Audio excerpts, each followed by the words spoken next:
दोस्तों, बुराई से रोको वरना ये मुफ्ती तकी उस्मानी साहब की किताब है। बुराइयों को रोकने के 3 दर्जे हैं। हज़रत अबू सईद खुदरी रज़ी अल्लाह अन्हु से रिवायत है कि जनाब मोहम्मद रसूलुल्लाह सल्लल्लाहु अलैहि वसल्लम ने इरशाद फरमाया, जो शख्स तुम में से कोई बुराई होती हुई देखे तो उसको चाहिए कि उसे उस बुरे काम को अपने हाथ से तब्दील कर दे, यानी उस बुराई को न सिर्फ रोके बल्कि उसको अच्छाई में बदल दे। अगर हाथ से रोकने की कुदरत और ताकत नहीं है तो दूसरा दर्जा यह है कि ज़बान से रोके, यानी जो शख्स उस बुराई का इर्तिकाब कर रहा है उससे कहे कि भाई ये काम जो तुम कर रहे हो यह अच्छा नहीं है, इसके बजाय नेकी की तरफ आ जाओ। और अगर दिल से भी कहने की ताकत और कुदरत नहीं है तो अपने दिल से उस बुराई को बदल दे, यानी अपने दिल से उस काम को बुरा समझे। और इस तीसरे दर्जे के बारे में फरमाया कि ये ईमान का बहुत ज़ईफ़ और कमज़ोर दर्जा है। घाटे से बचने के लिए 4 काम। सूरह असर में अल्लाह ताला ने एक आम कायदा बयान फरमाया है। ज़माने की कसम खाते हुए अल्लाह ताला ने फरमाया कि तमाम इंसान घाटे में और नुकसान में है, सिवाय उन लोगों के जो ये 4 काम कर ले। गोया कि घाटे और नुकसान से बचने के लिए 4 काम ज़रूरी है। 1 ईमान लाना, दूसरे नेक काम करना, तीसरे एक दूसरे को हक बात की वसीयत और नसीहत करना, और चौथे एक दूसरे को सब्र की वसीयत और नसीहत करना। हक के मायने यह है कि तमाम फ़र्ज़ों को बजा लाने की वसीयत, और सब्र के मायने है गुनाहों से बचने की नसीहत और वसीयत। इसलिए घाटे से बचने के लिए अल्लाह ताला ने ईमान और नेक अमल को काफ़ी करार नहीं दिया, बल्कि ये भी फरमाया कि दूसरों को हक और सब्र की वसीयत और नसीहत करे। ये काम इतना ही ज़रूरी है जितना नेक अमल ज़रूरी है। एक इबादत गुजार बंदे के हलाक होने का वाक़या। एक हदीस में हुज़ूर अक़दस सल्लल्लाहु अलैहि वसल्लम ने एक कौम का वाक़या बयान करते हुए फरमाया कि वह कौम तरह तरह के गुनाहों, मासियतों और बुराइयों में मुब्तला थी। अल्लाह ताला ने उस कौम पर अज़ाब नाजिल करने का फ़ैसला फरमा दिया। चुनांचे अल्लाह ताला ने फ़रिश्तों को हुक्म दिया कि फ़ला बस्ती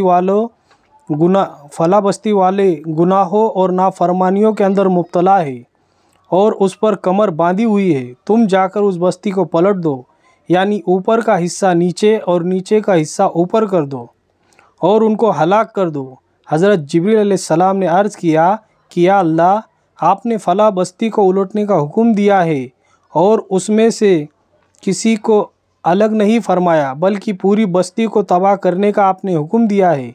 हालांकि मैं जानता हूँ कि उस बस्ती में एक ऐसा शख्स भी है जिसने एक लम्हे के लिए भी आपके किसी हुक्म की नाफरमानी नहीं की और सारी उम्र उसने इताअत और इबादत के अंदर गुजार दी और उसने कोई गुनाह भी नहीं किया, तो क्या उस शख्स को भी हलाक किया जाए?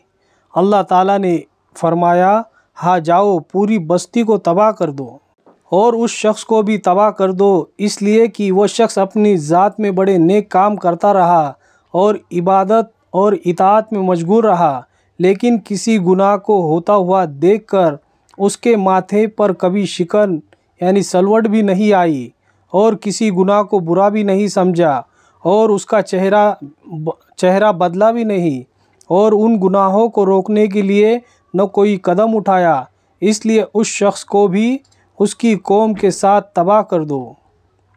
बेगुनाह भी अज़ाब की लपेट में आ जाएंगे। इसी तरह इशारा करते हुए अल्लाह ताला ने दूसरी आयत में इरशाद फरमाया, यानी उस अज़ाब से डरो जो सिर्फ़ उन लोगों पर नहीं आएगा जो गुनाह में मुब्तला है, बल्कि वह अज़ाब बेगुनाहों को भी अपने लपेट में ले लेगा।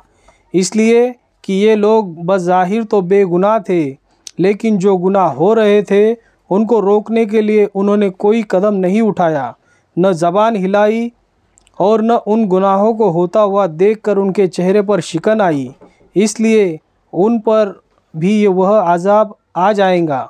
बहरहाल ये नेकी का हुक्म करना और बुराई से रोकना अहम फरीज़ा है, जिससे हम और आप गफलत में हैं, अपनी आँखों से देख रहे हैं कि गुनाह और नाफरमानियाँ हो रही है और बस अपने आप को बचाकर फारिग हो जाते हैं, दूसरों को नसीहत नहीं करते और गुनाहों से बचाने की फ़िक्र नहीं करते।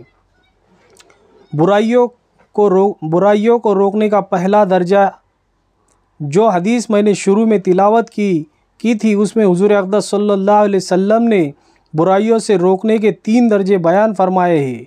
पहला दर्जा यह है कि अगर किसी जगह पर तुम्हें बुराई को हाथ से रोकने की ताकत है तो उसको अपने हाथ से रोक दो। अगर हाथ से रोकने की ताकत थी, इसके बावजूद आपने हाथ से नहीं रोका, तो आपने खुद गुनाह का जुर्म कर लिया। जैसे एक शख्स ख़ानदान का बड़ा है, ख़ानदान के अंदर उसकी बात चलती है, लोग उसकी बात को मानते हैं। वो ये देख रहा है कि मेरे ख़ानदान वाले एक नाजायज़ और गुनाह के काम में मुब्तला है, और वो यह भी देख रहा है कि अगर मैं इस काम को अपने हुक्म के ज़ोर पर रोक दूंगा तो ये काम बंद हो जाएगा और उसके बंद होने से कोई फितना खड़ा नहीं होगा। ऐसी सूरत में उस बड़े पर फ़र्ज़ है कि वो अपने हाथ से और ताकत से उस बुराई को रोके। सिर्फ़ इस ख़याल से न रोकना कि अगर मैं रोकूंगा तो फ़ला शख्स नाराज़ हो जाएगा या फ़ला शख्स का दिल टूटेगा। ठीक नहीं, इसलिए कि अल्लाह ताला के हुक्म टूटने के मुकाबले में किसी के दिल टूटने की कोई हकीकत नहीं। फ़ैजी शायर का एक वाक़या। अकबर बादशाह के ज़माने में एक मशहूर शायर गुज़रे हैं जिनका तखल्लुस फ़ैजी था। एक बार फ़ैजी हजाम से ख़त बनवा रहे थे और दाढ़ी भी साफ़ करा रहे थे। उस वक्त एक बुज़ुर्ग उनके करीब से गुज़रे और फरमाया, आगा रिश मी तराशी, जनाब क्या आप दाढ़ी मुंडवा रहे हैं?